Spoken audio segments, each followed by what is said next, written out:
Welcome to the Leadership slash Church Administration course. And this course also covers Pastoral Epistles. The content of this course is 1 Timothy, 2 Timothy, and the letter to Titus. So predominantly we will be talking about the church leadership and administration as a part of this course. So the first class is what is God expecting from a leader? What do you think God is expecting from a leader? You may say that I'm not a leader in the church. Maybe you are a leader as a father in the home, or as a mother leading your children, or in your workplace. What is one thing that God is expecting from you?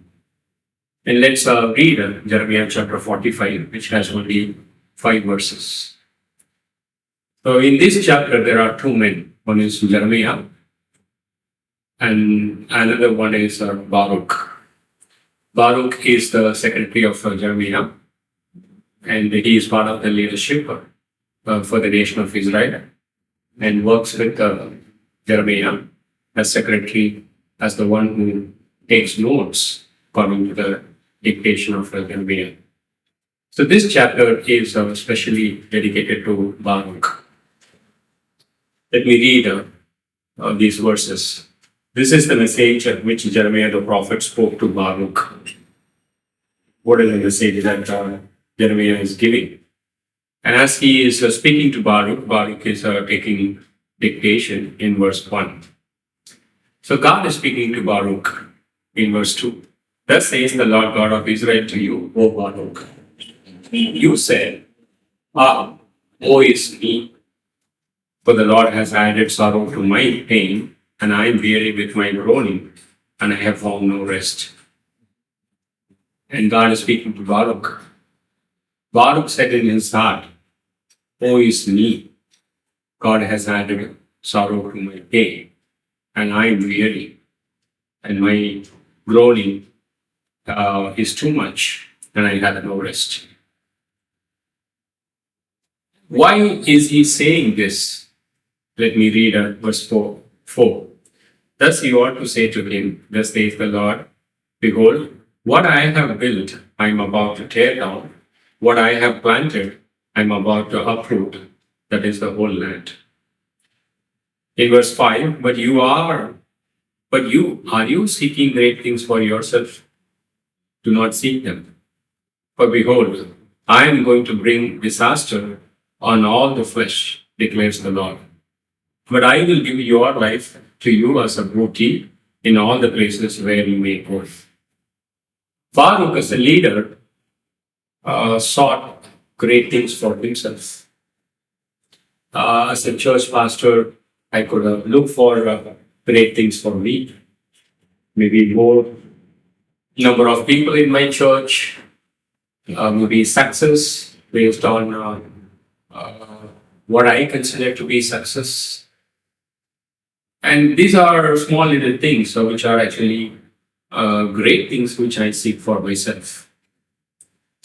Look at how many times Baruch is occupied with himself in verse 3.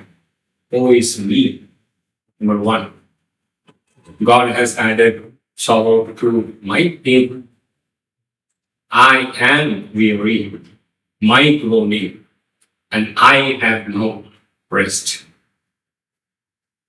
And he is physically exhausted as a leader. He is spiritually exhausted as a leader because he expected something God to do with the nation of Israel. But God was doing otherwise. God was pulling down what he has built. But he thought that God should be building up, not tearing down. So what is the diagnosis of God? God said to Baruch, you are seeking great things for yourself, in verse 5.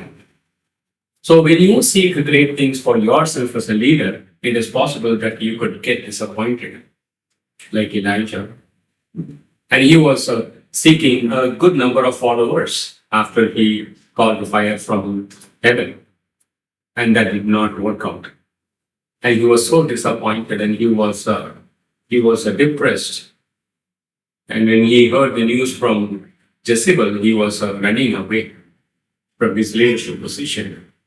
And being a leader, he did not want to be leader anymore and he wanted to die. And he asked the Lord if the Lord could take his life away. So spiritual exhaustion or physical exhaustion, the burnt out, comes because I'm seeking great things for myself. So what is the divine prescription to Baruch? Do not seek great things for yourself. And then God says, it is my work. What I have built, I'm tearing it down. Sometimes unless you tear it down, you cannot build it. Because God is not building upon the flesh. Whatever He is doing it entirely through the Spirit. If something of a carnal in its nature, and God has to pull it down before He could actually build. It is the work of God, and God has right to do whatever He wants.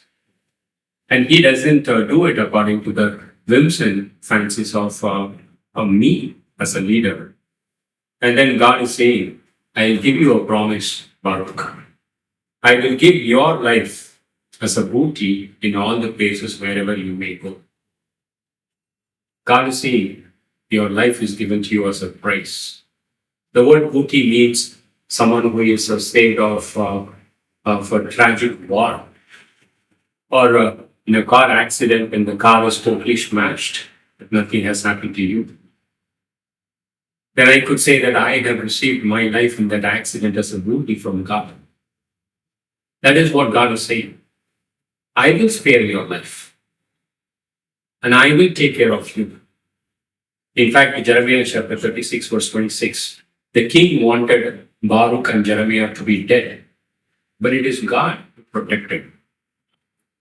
So the theme of this class is, as a leader, can I seek great things for myself? I could be burned out, both spiritually and physically. So this is the first class, and we are learning what is God expecting from a leader. So let me continue reading another verse, which is in 1 Timothy chapter 3, verse 1. It is a trustworthy statement. If any man desires or aspires for an office of an overseer, it is a fine work that he desires to do. Sometimes we don't want to be a leader because it has got a lot of responsibility. I'm not signing up for that. But what God says in 1 Timothy chapter 3 is, it is a fine work that you are desiring. You don't have to be afraid of. It is God who is going to empower you. It is God who is going to do it through you.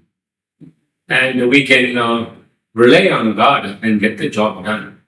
We don't have to lean on our own understanding. And as we work with God as co-laborers, and God does a work in us, and He does a work through us.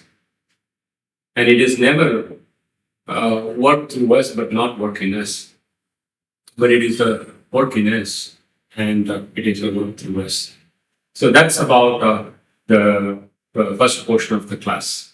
So we will have classes, 15 minutes each, roughly, and 2 classes put together will be 30 minutes, and which you can listen to it in one shot. Thank you so much.